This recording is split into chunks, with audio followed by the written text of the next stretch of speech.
Pastors Unfiltered. Hello, how are we doing? Pastor Tony here, joined by my lovely co-host, Pastor Brandon, with the Zach Bryan t-shirt. Who's Zach Bryan?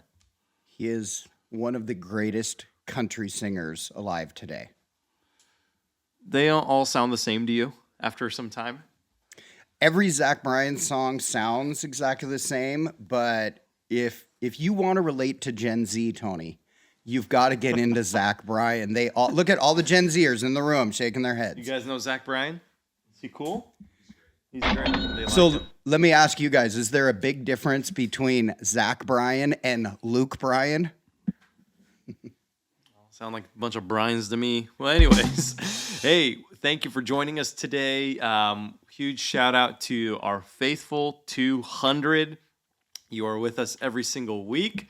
We appreciate that you take time to be with us every week, the conversations that you text us, DM us, email us.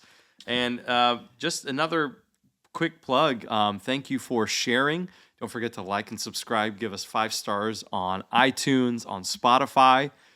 But, PB, we're entering a new season as a church and as a podcast, which means new things. We are looking for new sponsors. Yes, we are. We have a series of people that have already reached out to us about sponsorships, and Tony and I are going to follow up with all of those people that have reached out. If you're interested, you can just DM Tony or I on one of our social media accounts. We'll follow up with you.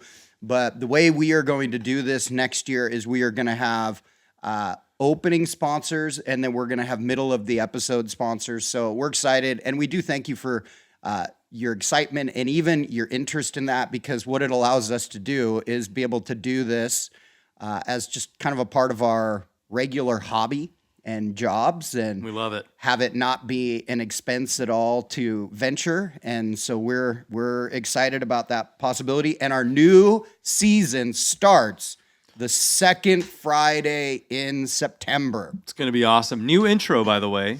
We've done country. We've done lo-fi. What genre are we going to do? Not Zach Bryan. What are we going to do now? Let's do 90s gangster rap. I was just going to say I want some NWA, some Ice Cube. Yeah. No Diddy, though. Well, we made it 3 seasons, and that will get us canceled. Okay, lobby moments. Because I have an epic church planter lobby moment. Okay, tell me. Okay, in the middle of our sermon, in the middle of me preaching, Sunday was our largest gathering since Easter. I don't know why. It's the middle of August. I don't know what happened. We did everything that we normally do. Did they think there was a guest speaker or something? We might have. There might have been some false promotion. And in the middle of my sermon, by the way, this is Seattle, so the bipolar weather, it starts dumping rain. The night before, we had that crazy thunderstorm. Were you awake for that? Oh, yeah. It scared my dog. My dogs refused to leave our bedroom Oh. and kept trying to jump on my bed all night long. I didn't sleep, thanks to them. I have children with sound machines. Anywho, in the middle of me preaching, I look out the lobby doors, and our canopy is flying down the road. And as I'm preaching, I go, huh, there goes our canopy that I fundraised for. 5 of our dudes get up in the middle of the sermon and go, the canopy! Get up out of the sermon, grab the canopy, and then come right back like nothing happened. They all came up to me and apologized following the service, said, hey, man, I think we were a little distracting. I said, yeah, you think you were? Yeah, you were. Have I ever shared the story about my all-time favorite story of what happened at a Sunday night service at BCA? I know I've shared it with everybody individually, but if I shared it on this podcast, if I have before, pretend like you've never heard it before. So I am a second year youth pastor at a very traditional Assembly of God church. I had never been to a church with Sunday night services. I'd never been to a church with burgundy carpet and brass railings, but that was the church that I was at. So we had these Sunday night services that nobody went to, maybe 30, 40 people. And our senior pastor, his name was Rollin. He was up preaching one time, and he would just sometimes, he's actually started a sermon one time announcing that he had 26 points. So when you were somebody with ADD and the preacher starts by saying, I have a 26-point sermon, that's bad. So that kind of sums up Rollin right there. So it was a Sunday night with Rollin, and he was preaching, and we're in North Everett, which is kind of a unique crowd to begin with. And a guy runs up on stage, pushes Rollin out of the way, grabs the microphone, and says, "I know who the Antichrist is." And all of a sudden, the ushers pounce on him like nothing's going on and start dragging him off stage. And Rollin just keeps preaching like nothing happened, sort of like this. And I'm sitting there as a young 23-year-old thinking, I want to know who it is. And so as he's dragging him off, there he's getting drug off stage, he yells, "It's Billy Crystal." From Monsters, Inc., Mike Wazowski. Billy Crystal is the Antichrist. Oh, my goodness. That was one of many stories, but so anywho. I'm used to like churches that kind of don't miss a beat when things fly down the street. Billy Crystal's the Antichrist. Yeah. Do you even know who Billy Crystal is? Yeah. He was in City Slickers. Good. Yeah. I watched that movie. You're an old soul. I am. How are you feeling about the fact that you're going to be growing a large beard? You know, in the season of just the holidays and all that coming up, don't worry about it. It'll warm your face. I've decided we're going to grow, but I'm going to keep it finally, not trimmed, but we'll maintain it well. So for those of you that are newer listeners, Tony and I made a bet at the beginning of the Mariners season. The over-under was 90. Tony picked the over. I picked the under. And the deal was our facial hair. That if the Mariners won over 90 games, I would shave. And if the Mariners didn't win over 90 games, Tony would grow a full beard. I haven't grown a full beard ever, so I'm interested to see how this looks. You're going to look great. Thank you. I'm not sure. You're going to look like Morgan Butcher. He does look. He looks good with the beard. He does.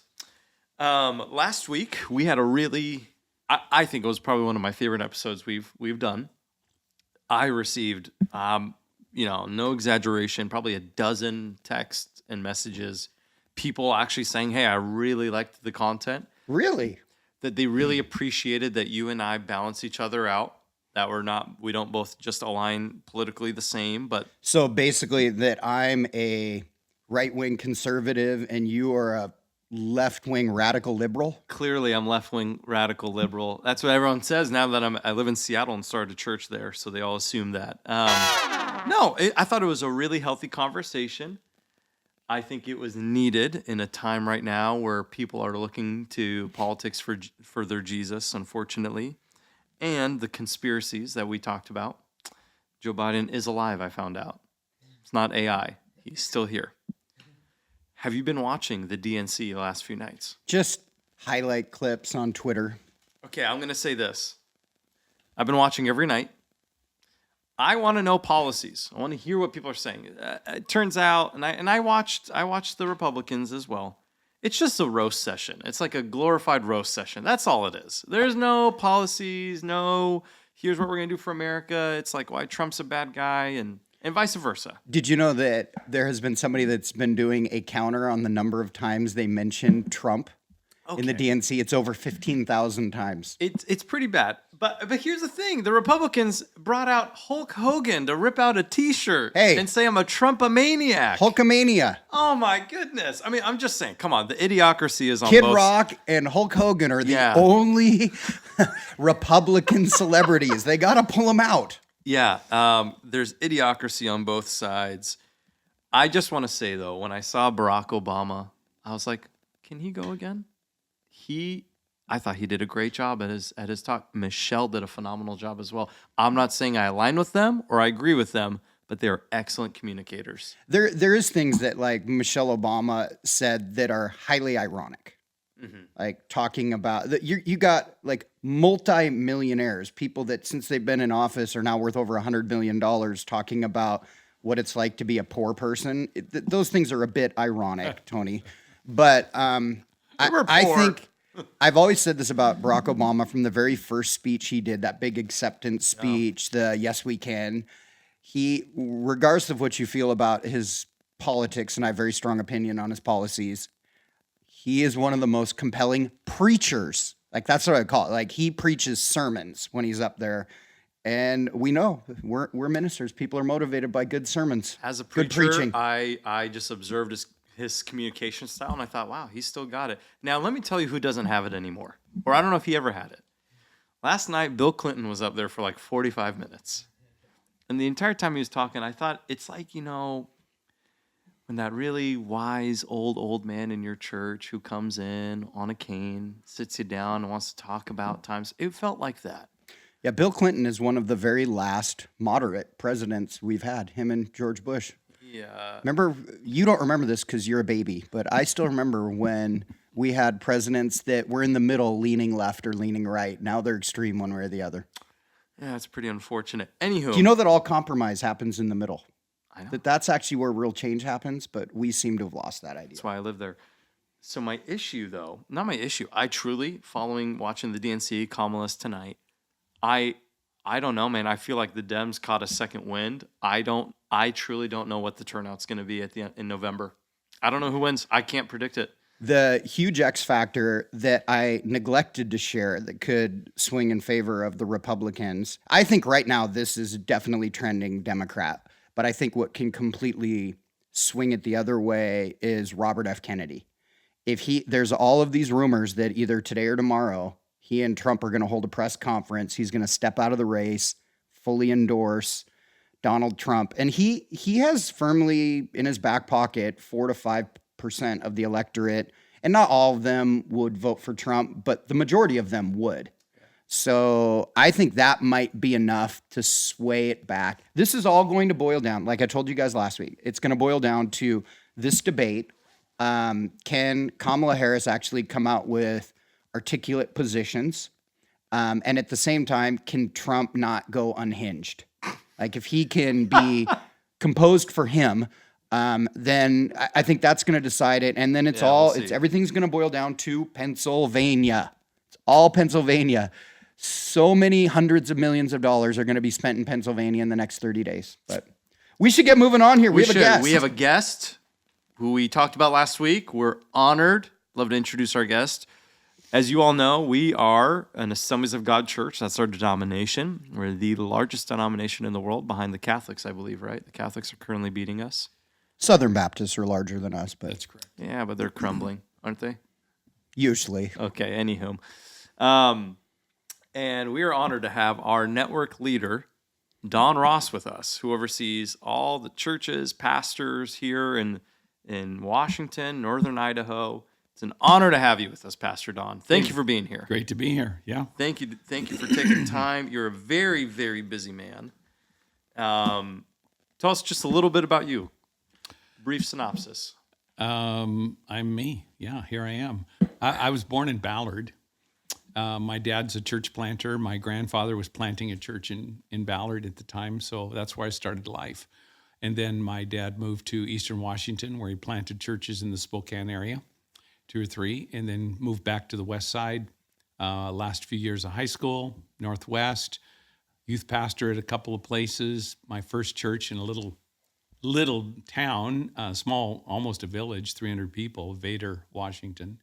Was there for 6 years, had a great experience, did not want to go there, went there kicking and screaming. If it wouldn't have been for my wife getting in my face saying, we got to get in the game somewhere. So what were you doing at Vader? Well, I was the lead pastor. That was my first lead. Yeah, I've only been lead at 3 churches, Vader, Linden, and Seattle. Vader 6, Linden 4, and then Seattle 20. So, and then I went directly from that to the network office. I'm the first network leader to come directly from the local church in over half a century.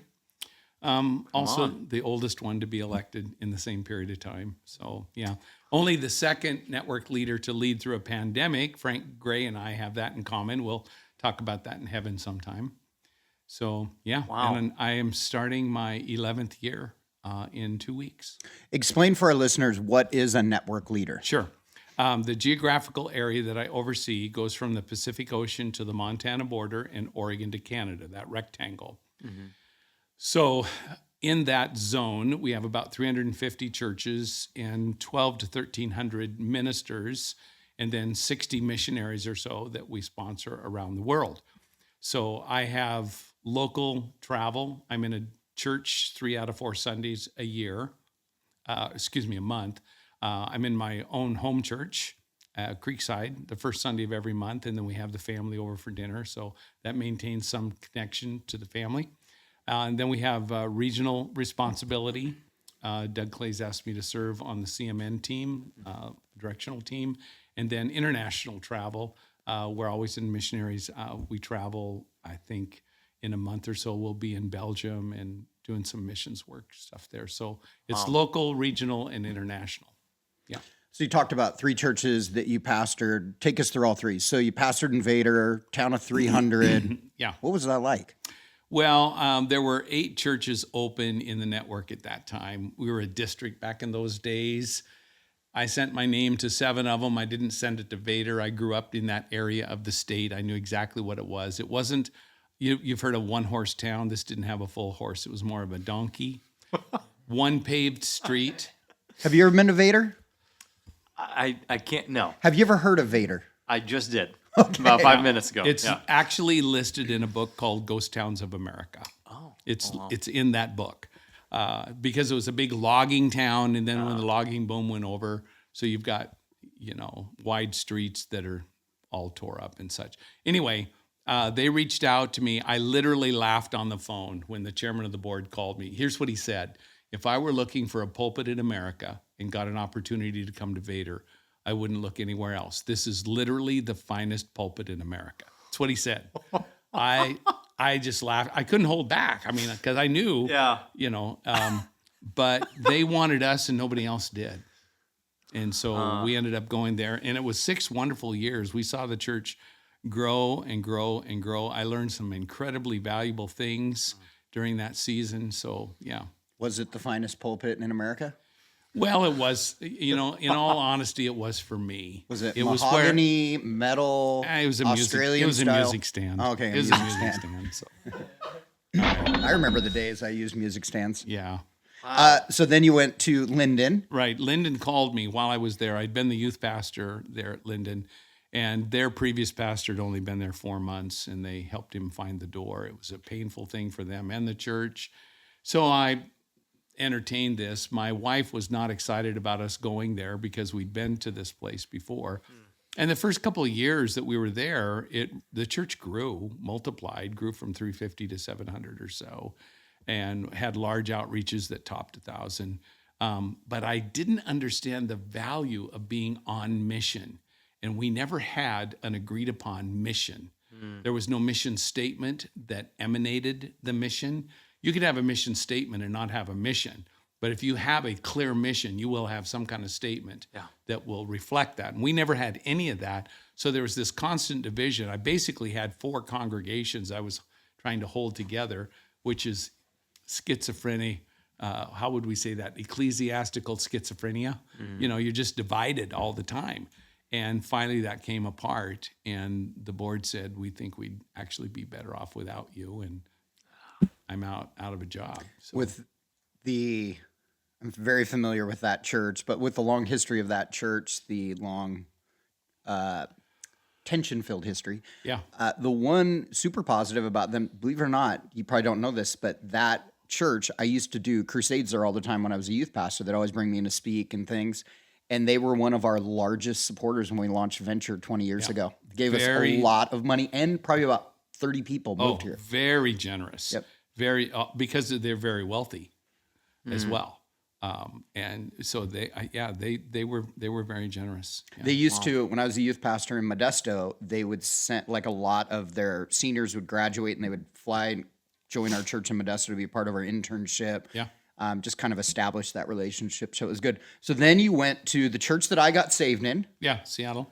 Right. At the time, I don't even know what it was called back then, but it was Christ Church in Northgate for me. I think by the time you took it over, it was North Seattle Christian. Correct. Yeah, they brought me in as a consultant. Here's a funny thing, when you get fired from a church, what do you do? And my wife Brenda said, you're going to get a job. We got to eat. And nobody would entertain us. They didn't want us. You're supposed to go be a car salesman. Yeah, something like that. And so I heated up my consulting practice and went to work for myself, started my own business. And that's where the pastor at Seattle at that time, Richard Vignair, heard me at what was called a sectional gathering, area leader meeting. And he said, I've never heard you present. Will you come in? And I presented to the board, and then they extended an invitation. We had an 8-month conversation, which culminated in us moving to Seattle. Yeah. So how long have you known Pastor Brandon now? Well, I knew of Brandon before I knew him. His reputation kind of preceded him a little bit. My infamous reputation. Yeah, I heard well, he gave it people was- swirlies in the bathroom. I don't know about that, but I mean, I heard wouldn't- about that. Yeah.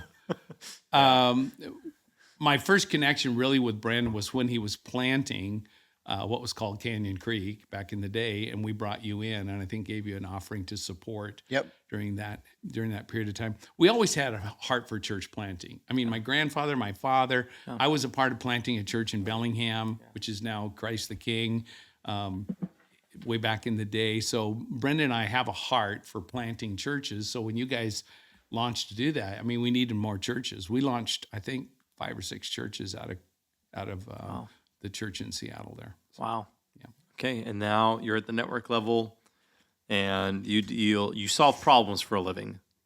Yeah, Is problems. that part of what you do? That is, well, I think that's what every business does. Every business is in business to solve a problem. So, and my world is church pastor board conflict. That's where I live. Wow. Yeah. Do you ever miss leading a local church?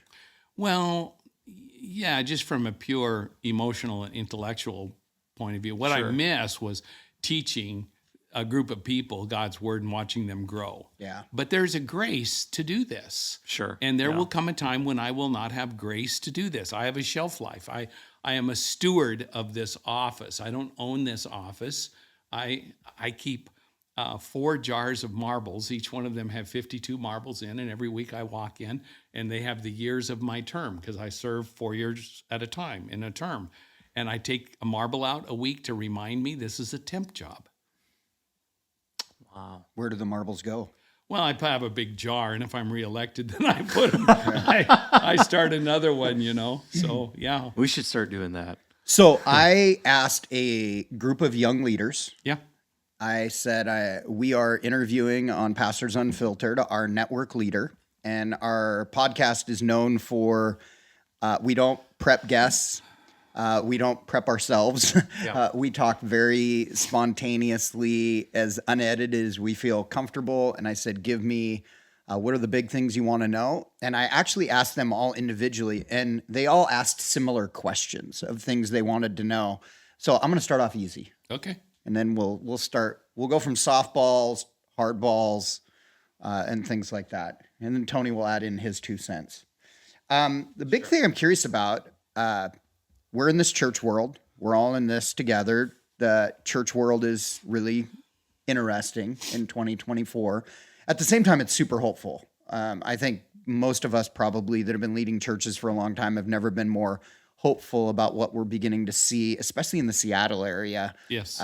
Right now, even in the last couple decades. Yes. But so I'm really curious what you would say overall is the state of the church, and I'll ask it for you in 2 different ways. When you see the state of the church in our region, what are you most excited about? I'm excited about our future because of what we've come through. I've taken a long look at COVID and what it produced. And I'm going to hearken back to a network talk that both of you heard, but I'm going to reference it. There are 3 works of the Spirit that happened in the church during COVID. We were sifted, we were pruned, and we were purged. Now, all of those reduce the size, but increase the quality. Yeah. And all of them produce hope for the future. So you're pruned, and at the end of the pruning, there's less of you, but it will produce an increase in quantity. When you are purged, there's less of you, but it will increase a level of quality. When you are sifted, you are separated from the old. The old that served for a while is no longer needed. The chaff is gone, and now the kernel grows and produces, okay? Yeah. So there's a separation, there's an increase in quality, and an increase in quantity. So we are now coming into the new stages of the pruning. I had a grapevine, And I talked to somebody who said, I've never had grapes in my house before, Concord grapes. And he said, prune everything off, cut everything off smaller than a broomstick. I went, you're kidding. I mean, the thing looked naked at the end. That grew so fast. You could almost stand and watch the branches grow. It was amazing how fast it grew because the root system is designed to produce a larger mass than is currently there. So it's fueling it. That's what's happening in the church in America right now. Also, we are in a culture that is getting darker, which causes us to shine brighter. Yeah, totally. Yeah. What are you concerned about when you look at the state of the church in America? Yeah, I'm concerned that we will forget that we are ambassadors called to establish embassies of the kingdom, and that we will get sidetracked in the political arena.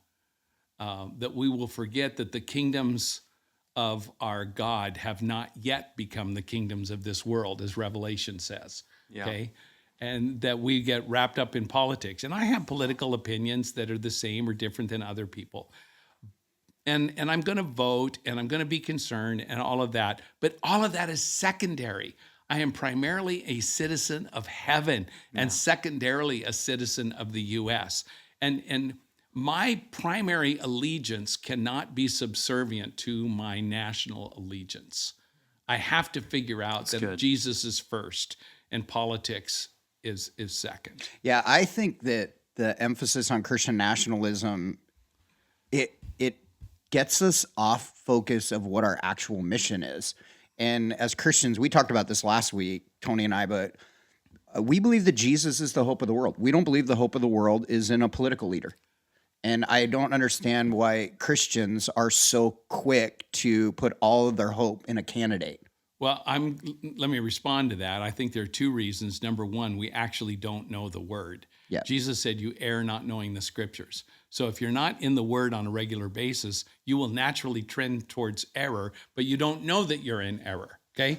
I'm an offshore guy, and I know that if I'm traveling in the fog, I will naturally tend towards the port side. And you look up and you're offshore, you're off course, and you will do that. Secondly, if you don't know history, the Jews cooperated in allegiance with Rome to get what they wanted, and it did not help them, okay? Let's fast forward a couple of centuries during the time of Martin Luther and the Catholic Church.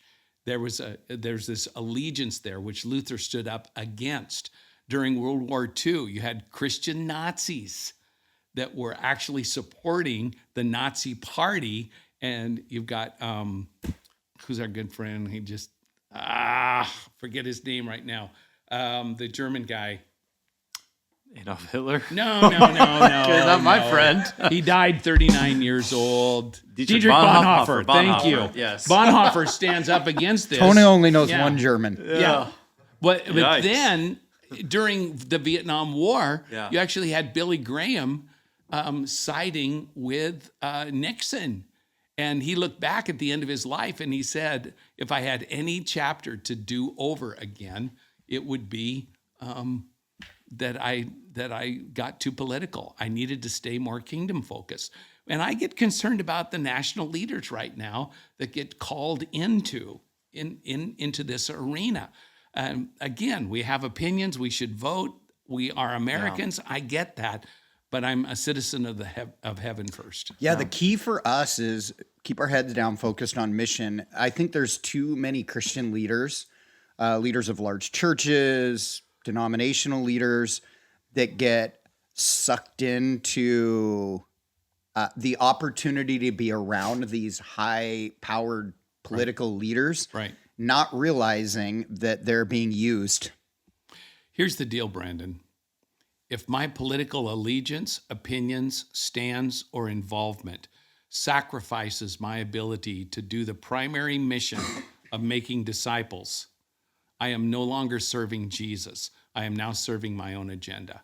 Yeah, I think we would say that about anything Right. that takes us Well, off mission. the word is idolatry. Yep. That's what it is. It's idolatry. And again, I emphasize, everybody has political opinions. You should vote. Go ahead. But it has to be at a second tier.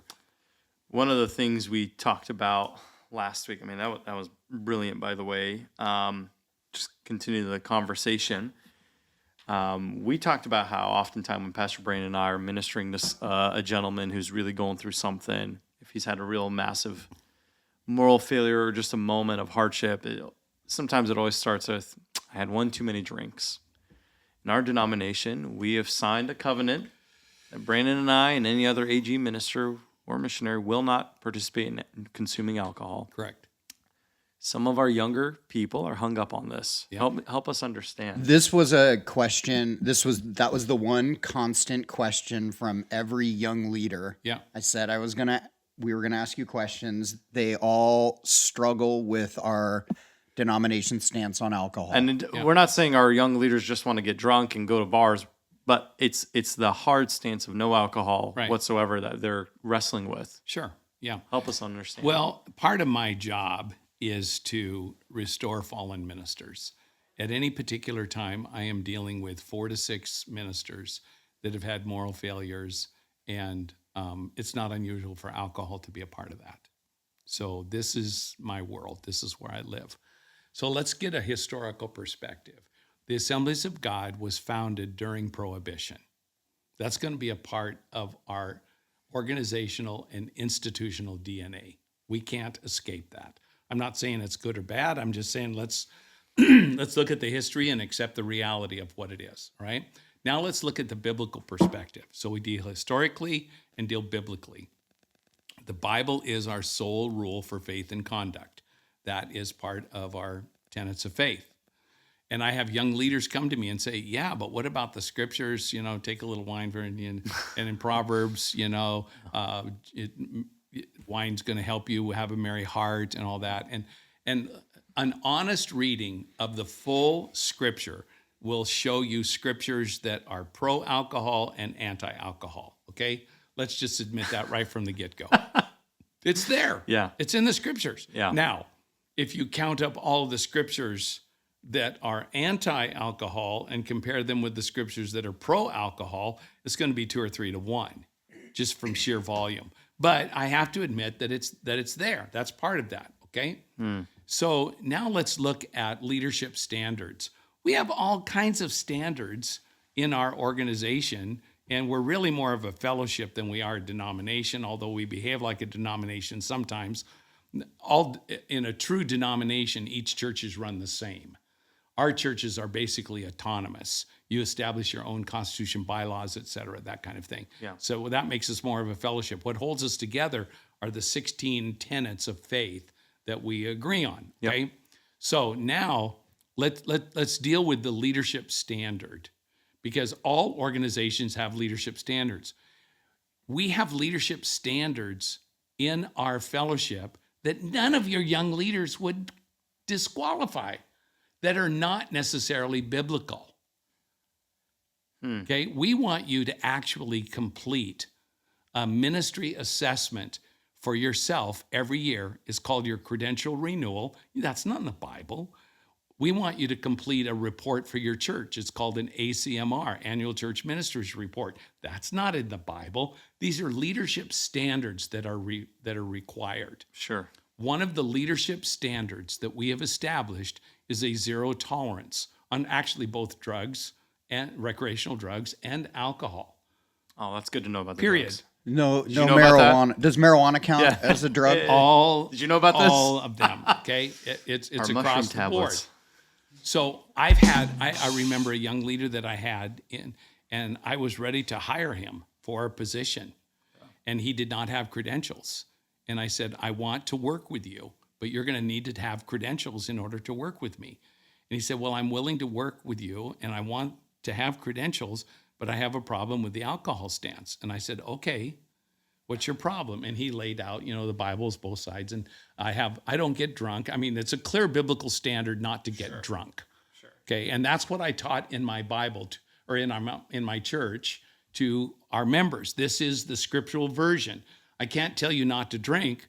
I said, I don't drink, and here's why. And I don't think it's a good idea from even a health standard, but period, that's it, right? The new research coming out on alcohol use is not positive just from a sheer health perspective. So that's a little parenthetical comment, all right? So I zeroed in on the leadership. I said, let's say that you were nominated by a senator to go to West Point and you had a beard. And West Point said, you have to be clean shaven. Or go play for the Yankees. Yep. Well, this was a conversation I think it was Coach John Wooden had with like Wilt Chamberlain back in the day when he refused to shave. And John Wooden said, well, it's been a joy having you on the team, Wilt. You know, he was not gonna compromise his standards. Well, West Point wouldn't do that either. And if you said to the leaders at West Point, I will maintain facial hair, they said, absolutely, that is your choice. You have that option. We also have the option to deny you entrance to this prestigious institution, okay? So it's the same thing here. Yeah. But I go one step deeper, and this is what I said to this young leader. This is really not about alcohol. This is about you and Jesus. In fact, Tony, one of the things that I repeat in my book, pardon the shameless plug there, okay, in Turnaround Pastor, every problem you will face in life and ministry is more about you and Jesus than you and the problem. Yeah. Everyone. Yeah, it's huge. And I remember looking at this young leader saying, do you believe Jesus wants you to take this ministry role? He said, I do. I said, then this is a requirement that you're going to have to adhere to. So are you willing to put alcohol on the altar? We put our money on the altar. We put our time on the altar. We put everything. Ultimately, this is about who is in charge. If Jesus has called you to serve. Now, if you have leaders that you're working with that don't feel called to serve in this fellowship, that's okay. But if you feel called by Jesus, because ultimately when you give your life to Christ, he gets to spend your life, every day of it, any way that he wants. The line that I always say to our church, and to be really fair, I wish that wasn't a rule for a network, not for myself, but because it would be much more advantageous for me to be able to have more and more young leaders, because it is I would argue it is the sticking point for younger leaders within our movement.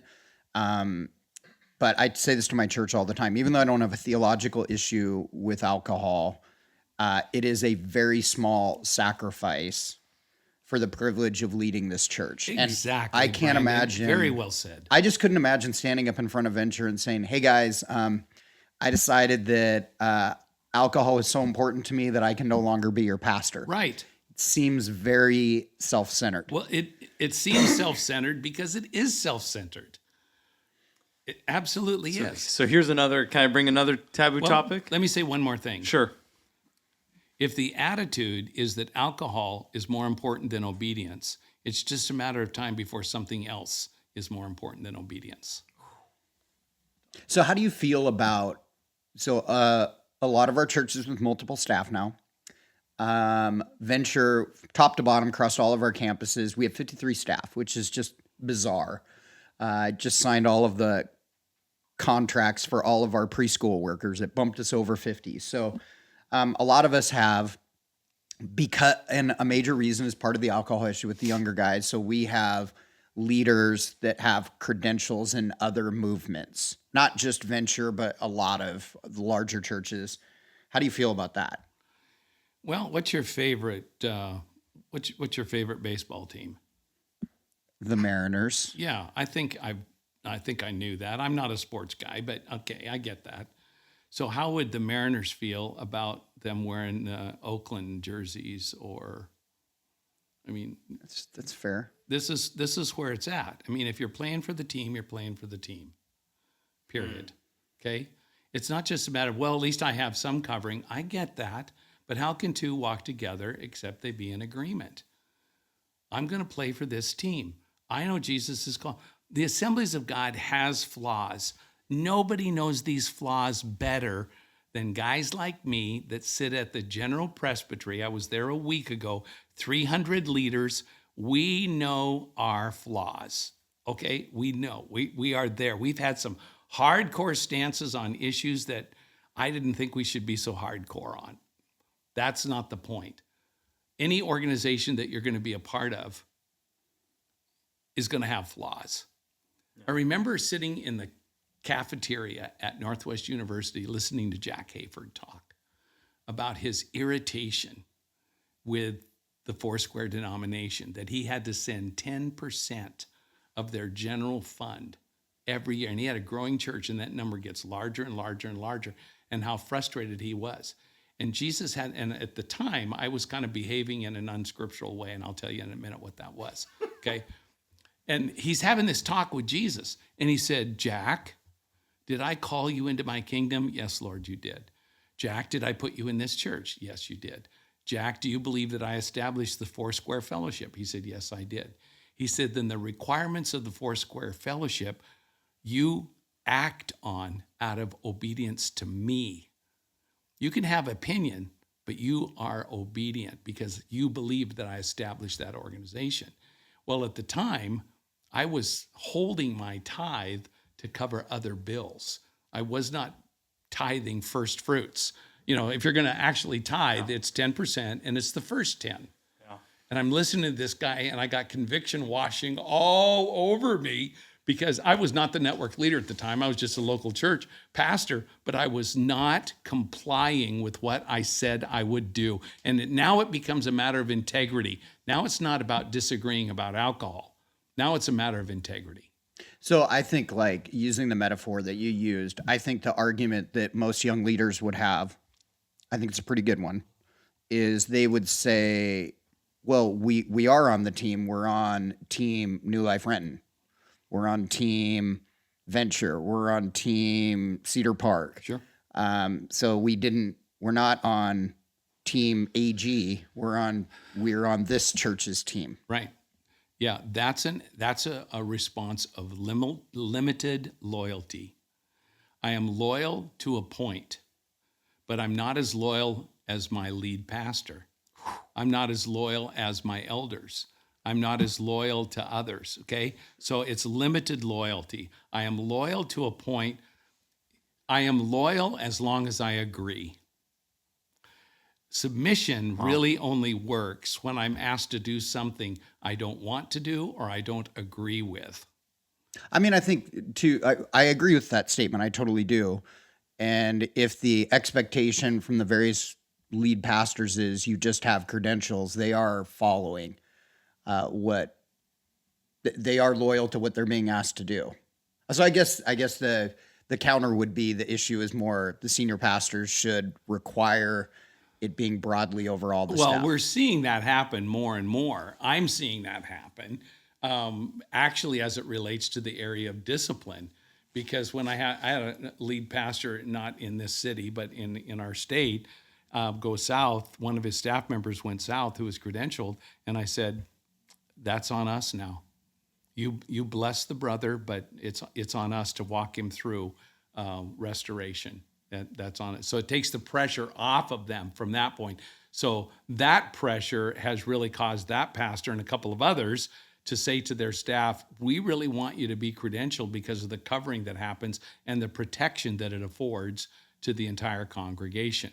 Wow. Let me say one more thing. I'm not here as a crusader for credentials. I'm a crusader for one thing, making disciples. Yeah. I think the best way to do that is to plant new churches. And so now I'm leading an organization that does that, okay? Yeah. But I'm not a crusader for credentials, but I'm going to hold the line on what we believe and in what I think is right. I added an extra question. It kind of goes along with that. And you said something that triggered this thought, and I wrote it right here. I think one of the main reasons that I prefer my guys and gals get AG credentials, and you hit the nail on the head. I always say, like, with any organization, you're not going to agree with everything. You might only agree with 70% of it, but it's more than you do other organizations. So everyone has the good and the bad. But the main thing is, because when ministers make mistakes, if the person only has in-church credentials, it's really problematic for the church to walk them through it. And so I've said this to you multiple times. One of the number one reasons I want my staff to get credentials is so that if there's issues, you guys get to deal with them, not me. Take me off mission. But I am, on that note, I am curious, like in the last 3 to 4 years, major, previously highly respected pastors, ministry leaders have had epic failures. Yeah. Especially many of them, things have happened at the end of their ministry careers. Right. What is your overall thought on that? It seems like we're finding out these things more and more and more. Well, my mother used to quote this scripture to me, be sure your sin will find you out. And I would say, it's your unconfessed sin. And in a lot of these ministers, they shaded the story or weren't fully transparent about those issues, and it comes back around. Always does. I think what has changed things more than ever, and I think a lot of the reasons, it's just a Brandon theory, but a lot of reasons that this has happened to our older baby boomer ministers is a failure to completely understand social media. Oh, And for sure. social media has made it so everything you've done Right. is not only shouted everywhere, but exaggerated everywhere. And if there's anything in your past that you do not self-report, somebody somewhere is going to tweet about it, post about it. I think that has hurt a lot of them. Yeah. Yeah. Can I hit on a topic that Yeah. I recently was navigating? So one of the things We're getting to the hard balls now. Okay, so one of the you good on time? I'll be here all day. All right. One of the things I do coffee with every first time guest that comes to Venture Seattle. Yeah. The other day I was doing coffee with a gentleman who was on staff at a mega church in Seattle. I'm not going to name the church. They were very reformed in their thinking and theology. Ariel was preaching the week he visited, and I said, "What'd you think of the church?" He goes, "Oh, dude, your church is great. I didn't really jive with the whole, like, you guys have women talking and stuff." I said, "Well, why is that?" He goes, "That's just not biblical to have women preaching." And I challenged him. I wasn't there to argue the scriptures with him. I challenged him, and I just said, "Hey, here, man, here's our stance at Venture," and I defended not just my wife, but women in ministry. What is the hang up with women in ministry, and what is your take on it? Well, that's a loaded question, and I'm happy to address it. Yeah. Let's get some chocolate while we do this. Since since our fellowship was established in 1914, we have always ordained women. We ordained women to be pastors before women were allowed to vote in an election in the U.S. Wow. So I don't think anybody's going to say, I don't think women should vote. I mean, that cultural ship has sailed, absolutely. And there is an equality in the kingdom. So I anticipated this, and I want to say a couple of things. So this is one of three major questions. What are you laughing about? You have notes on this one. Alcohol, women. We'll figure out. We're hopefully gonna trip him up on some of these. Well, that'd be fine if you do, but I'm not going to go through this whole thing.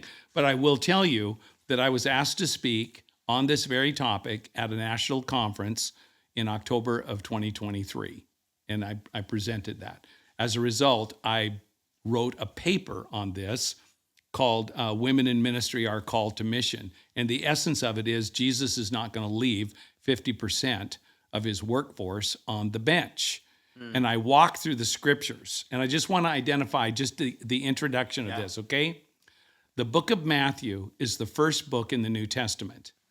It wasn't necessarily the first book written, but as a result of the early church fathers in around AD 400 when the scriptures were put together, they put Matthew first because it addressed the issue of women in the kingdom.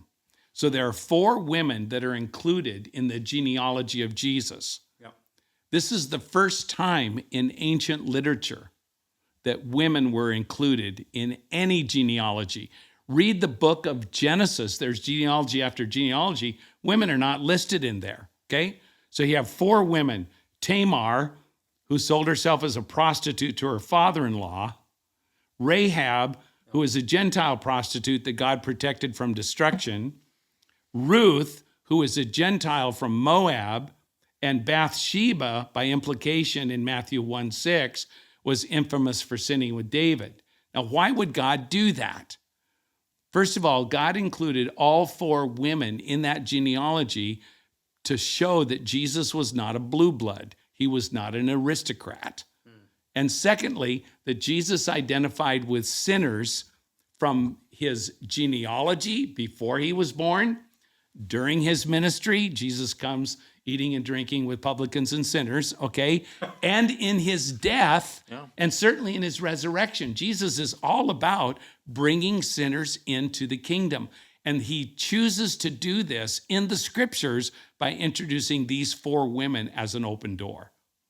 In the scriptures, there are only 2 scriptures, really, that have an admonition against women in leadership. Only 2. 1 Timothy. Yeah, and 1 Corinthians. Yeah. That's correct. Yeah. And both of them must be put in a full understanding of Paul's writing and Paul's ministry for the entire scripture.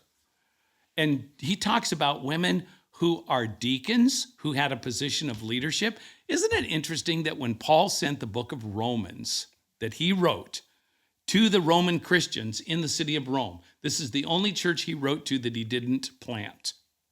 He sends it with Phoebe. He had 7 other choices at the time that he could have chosen, but he chose Phoebe, a deacon from Centuria, to come because she was going to be the most powerful spokesman, because you didn't just deliver the mail, you read the mail. You explained and answered questions because you had met with the apostle and carried his treatise, as it were, okay? Right. Which is fascinating, by the way, a little side note. I get all jazzed about this because in the book of Romans, Paul says, an apostle of Jesus Christ to the Romans, okay?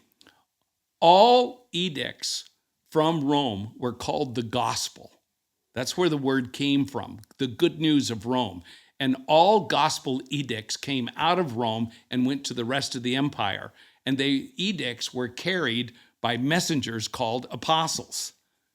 Now, Paul, the apostle, is sending an edict back into Rome that the gospel is invading Rome. This is not a message from Rome to the rest of the world. Wow. This is a message to the Roman citizens. Okay, that's a little parenthetical comment there. But as you look at scripture, you look at all of Paul's relationships with the women in leadership throughout the New Testament. He esteems them. He honors Lydia. them. Yeah. Well, Lydia, even in the New Testament, the apostle Junius, which is translated Junia because the translators were nervous that there would actually be a woman apostle. But Paul calls her that. And probably the most noted one is Priscilla. Yeah. 6 times in the New Testament, Aquila and Priscilla are mentioned. 4 times it's Priscilla and Aquila.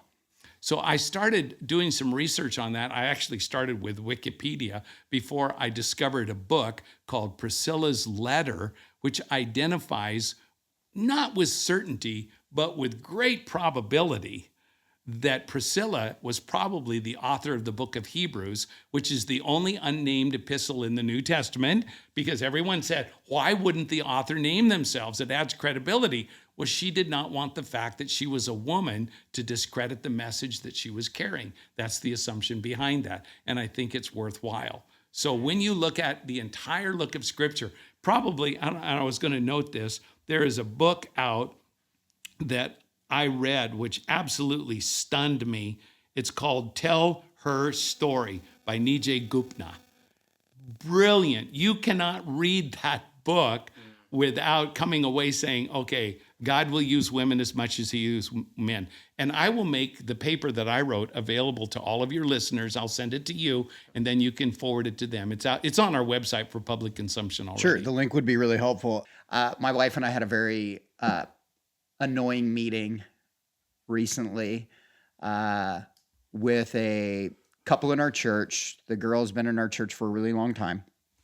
And we would say chosen family, and started dating a guy, met him online, that whole scenario.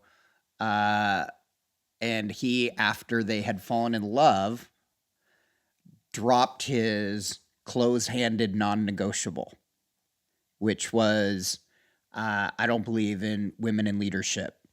And So we had this very fun discussion with this family that we deeply love about how he basically gave her an ultimatum that we're leaving because I don't believe in this. So And this is after they got married. He never revealed it during the courtship. this is no, they're married. Okay. They're not married now. Okay. This is like they are engaged to be engaged. It's like after the girl has given her heart, Right, got fallen it. in love, Right. and then Right. this becomes very dogmatic. So he and I had a nice choice conversation about my opinion of that. Well, that's duplicitous behavior. Totally agree.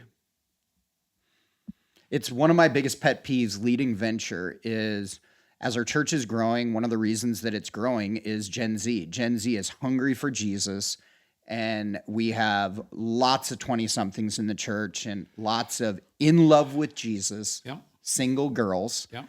and nothing is more frustrating to me than when 20-something guys come that have staunch, entrenched anti-women in leadership backgrounds, but they come into the church trying to find a wife, and then they yank the girl out from their spiritual family, their actual family, all their friends because of a dogmatic stance they have. It's a increasing frustration for my team. Having pastored a church in Seattle, let me just address the elephant in the room here. Mars Hill was used by God to attract thousands of people to Christ, okay? It came apart at the seams. The elders that came against Mark, several of them came out of my church.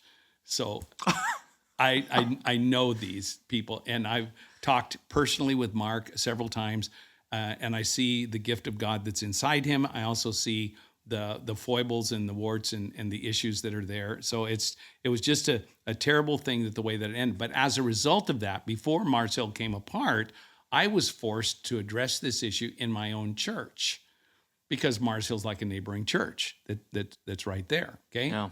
And one of the things that happened at Mars Hill is that Mark Driscoll helped young men feel like men. And that was missing. That was missing in the American church, especially in the Seattle scene. Yeah. Now, as a part of that, in the Reformed theology and addressing women in ministry, here is a young man that for the first time feels like he can be masculine and follow Jesus. He's going to embrace all that was encompassed, all that was being served on the plate, which included women in ministry, as opposed to looking at the scriptures for themselves. Okay, so I think that's part of the reason that men embraced. I don't agree with this because in order for me to have the masculine strength that I feel like I need and that God made me to have, I have to also embrace this other, which I completely disagree with. That makes sense? Yeah. I think Mark brought that, and I appreciate God bringing that into into the church from that perspective. Now, there's a whole lot of toxic issues that came along with that are destructive in nature. We all know that. Okay, but I want to say that one thing I think was positive. I just don't like. For me, I'm a girl dad. Tony's a girl dad. Oh, yeah. I just cannot imagine looking at my daughter, who I believed she could do anything she wanted to absolutely do, and I wanted to cheer her on, being one of her biggest fans, Right. being able to look at her and say, "You can do whatever you want to do, except." Right. Because the only reason that you can't do that is because you're not a man. It just seems. I mean, I can definitely argue it biblically, but just simply as a father pragmatically. I'll tell you what lit the fire on this in me, and it was my wife. And if you know Brenda, she is a deep thinker and formulates clear ideas, but she's not up front. She doesn't want to be up front, but she's a leader, okay? Yeah. So we had a woman in our network asked of a church to turn in their resume. I assumed that she would get an interview. That didn't happen, and I was ticked. And I came home, and Brenda said, "What's the matter?" And I said, "Well, so-and-so was asked by this church to turn in a resume. That would assume that they would at least have a phone interview." Nothing happened. They just totally ignored her. Brilliant leader, doctorate. I mean, I was ticked. And Brenda said, "What are you going to do about it?" And I said, "Well, honey, what can I do about it? Each church is autonomous." She said, "You're the network leader. What are you going to do about it?" And I said, "Honey, I can't do anything. I mean, my hands are tied, blah, blah, blah." And she leans forward and got her index finger out and pointed it in my face. and said, "You are the network leader. What are you going to do about it?" And I sat back and I realized God was using her in that moment. And I said, I don't know what I'm going to do, but I will seriously pray about it. Out of that came a women in leadership cohort that I led for 2 years for women in our network that wanted to become lead pastors. Some of them are leading churches right now. We have more women leading churches in our network now than we've ever had before. And we're talking large churches, hundreds of people that are following godly women. Can you tell us what churches those are? Yeah, one of them is in Tacoma. Centro de Vida. Yeah, Centro de Vida with Cristi Valarias, and she is an amazing leader. unreal. She's a Amazing stud. leader. She's Her sister unreal. Karina is just as strong, and has that. We have several women leading smaller churches in Eastern Washington. I'm thinking one of my former children's pastor, Kate Thady, is leading a church in Ocean Shores, doing an amazing job. And there's a succession plan on the peninsula right now that's a church of hundreds of people. I honestly don't know that it's public, but I know about it, and she is the heir apparent. Her pastor led her to Christ, discipled her. She's been on staff for the last 15 years. He's getting ready to retire, and she will take over. Yeah, I mean, out of our 6 campuses, 3 of them, like Di is technically the campus pastor for Mill Creek. Beth Backus leads the table, and Amanda Farley leads our Spokane campus. Yep. So, yeah, there's definitely great examples. Tony, what else you want to ask? Okay, we'll wrap up our time here soon. Hey, I still have 2 more questions too. Okay. So we got to. And then I we promised always- the young people I would ask these. And we always end our conversations. We ask real quick, rapid fire, 3 questions. Okay. Which I'll ask you. They're all fun though.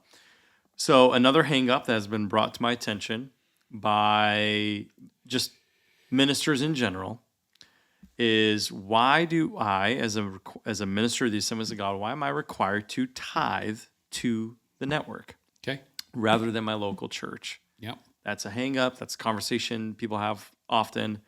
I would love to hear your thoughts on this. Yeah. Well, obviously, they want the network to support them, and there's going to have to be some means of funding. Sure. And so our forefathers had to figure this out some way.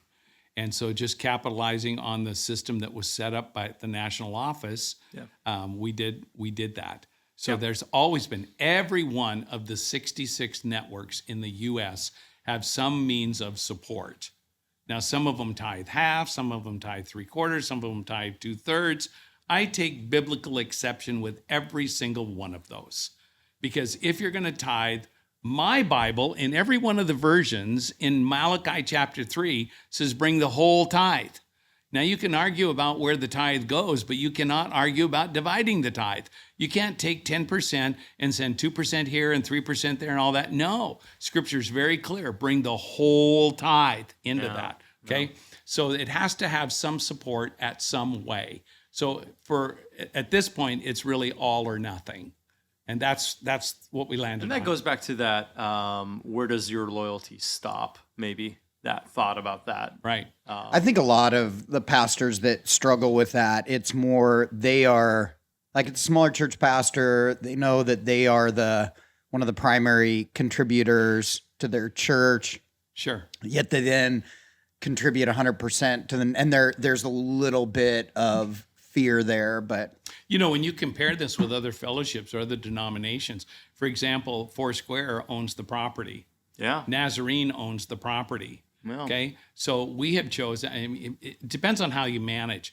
Rick Warren said you can structure for growth or structure for control, but not for both. We've chosen to structure for growth.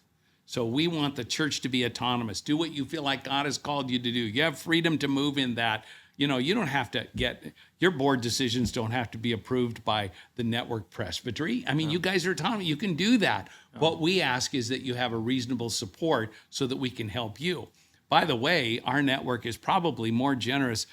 The amount of money that we put into church planting, supporting widows, ministers in crisis, And churches ministers' that are in crisis. retirements. Oh, all of that. We live on 80% of your tithe. We will put 20% of your tithe into your retirement because we care about your future.